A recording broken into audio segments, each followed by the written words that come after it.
Two programs, both run by the government, both designed to help Americans pay for healthcare, both with names that sound almost identical.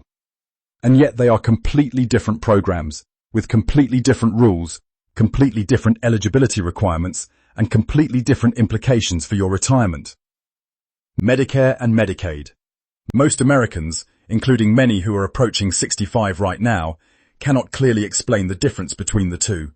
That confusion is expensive, because there are situations where understanding how these two programs interact can save you hundreds of thousands of dollars, and situations where not understanding can result in your family losing assets they thought were protected. Medicare is a federal health insurance program.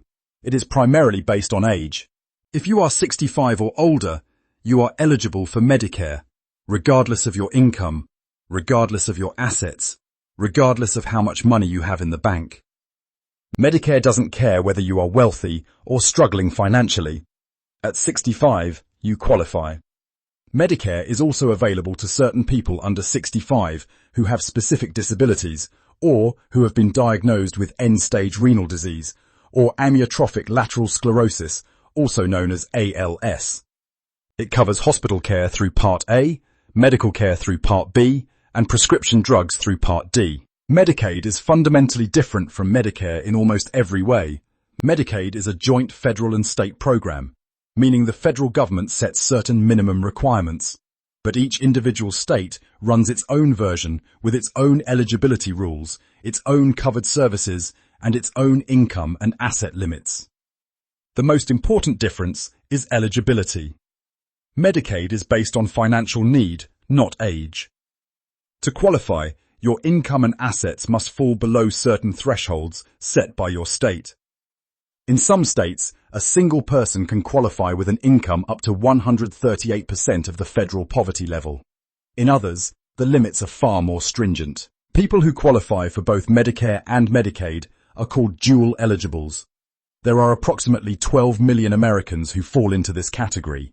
These are typically low-income seniors or people with disabilities who qualify for Medicare based on age or disability and qualify for Medicaid based on limited income and assets. For dual-eligible individuals, Medicaid often helps pay for costs that Medicare doesn't cover, including Medicare premiums, deductibles, co-pays, co-insurance, and perhaps most importantly, long-term care, which, as many people discover far too late, Medicare does not cover at all. Medicare covers a limited skilled nursing facility stay after a qualifying hospital admission for up to 100 days. After that, you pay everything yourself at over $100,000 per year for a private nursing home room. For many people, the only government program that covers long-term custodial care is Medicaid. But to qualify for Medicaid long-term care coverage, a single person in most states can have no more than $2,000 in countable assets before Medicaid will step in. If you have savings, a home, or investments, you may need to spend down those assets before Medicaid will cover your care. Medicaid looks back at your financial transactions for the previous 60 months, 5 full years, before your application.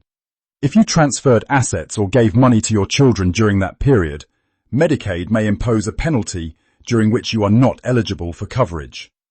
Simply giving assets to your children the year before needing care does not protect those assets.